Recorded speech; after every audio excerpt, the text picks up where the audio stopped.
Suatu ketika Nabi SAW bertemu dengan sekelompok para sahabat, lalu beliau bertanya di waktu pagi, siapa di antara kalian yang hari ini telah mengunjungi orang yang sakit? Maka para sahabat yang sudah melakukan amalan itu mengangkat tangan, termasuk Abu Bakar As-Siddiq. Kemudian Nabi bertanya lagi, siapa di antara kalian yang sudah menolong orang hari ini? Maka para sahabat secara bergantian mengangkat tangan mereka dan juga termasuk Abu Bakar As-Siddiq. Kemudian Nabi bertanya lagi, siapa di antara kalian yang sudah membangun silaturahim? Maka para sahabat juga secara bergantian mengangkat tangannya dan termasuk Abu Bakar pun ikut mengangkat tangannya. Siapa di antara kalian yang sudah memberi makan anak yatim atau fakir miskin? Para sahabat bergantian mengangkat tangannya dan termasuk lagi-lagi Abu Bakar mengangkat tangannya. Siapa di antara kalian yang hari ini sudah bersedekah? Para sahabat bergantian mengangkat tangannya dan termasuk Abu Bakar mengangkat tangannya.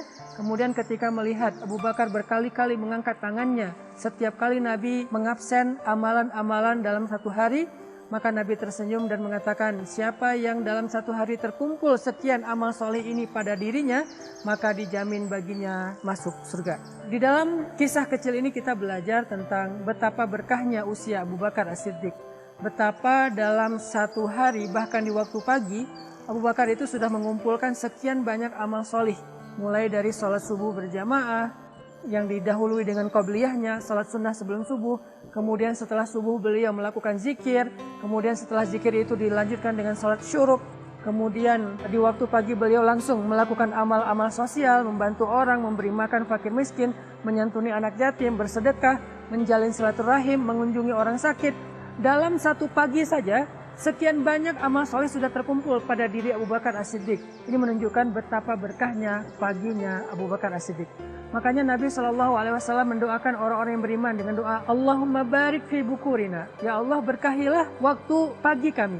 Ini doa yang kalau kita memahami dengan cerita tadi, ternyata pagi yang berkah itu bukan pagi yang cerah saja, bukan pagi yang penuh dengan keceriaan, bukan pagi ketika kita ngecek saldo bertambah, tapi pagi yang berkah itu adalah pagi yang seperti Abu Bakar As-Siddiq.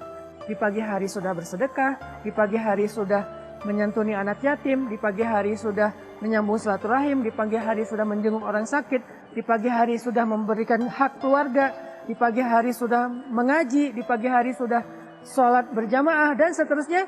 Itulah keberkahan subuh yang dilakukan oleh Abu Bakar As-Siddiq, dan pastinya begitu juga paginya Rasulullah SAW. Sekarang kita bertanya kepada diri kita masing-masing, seberkah apa pagi kita? Seberkah apa subuh kita? Seberkah apa kita bangun dari tidur menjadi seorang hamba Allah Subhanahu wa Ta'ala? Apakah kita hidup hanya seperti hewan ternak yang bangun hanya memikirkan bagaimana dia makan hari itu dan berkembang biak? Ataukah kita menjadi seorang manusia seutuhnya, bahkan menjadi hamba Allah yang paling baik waktunya dan umurnya, di mana pagi kita sudah dipenuhi dengan amal-amal soleh, di mana pagi kita sudah membangun rasa kebahagiaan di dalam hati banyak orang, di mana pagi kita sudah mampu memberikan senyum dari banyak wajah orang-orang yang dalam keadaan susah. Maka yuk, dari semangat Abu Bakar As-Siddiq, dari doa Nabi, ya Allah berkahilah pagi kami, kita jadikan pagi kita sebagai pagi yang penuh dengan keberkahan, pagi yang penuh dengan amal solih. Dan jangan lupa, kenapa kita memilih sedekah itu di waktu pagi? Selain memang waktu pagi adalah waktu yang sangat baik, maka alasan yang lain adalah karena sesungguhnya kata Nabi, tidak akan bertemu sedekah dan musibah di hari yang sama.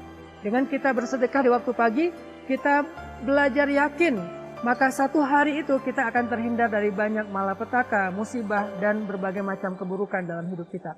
Sehingga jadikan sedekah pagi sebagai lifestyle kita, jadikan keberkahan waktu pagi menjadi pola hidup kita, menjadi cara hidup kita, menjadi kebiasaan kita, menjadi hobi kita.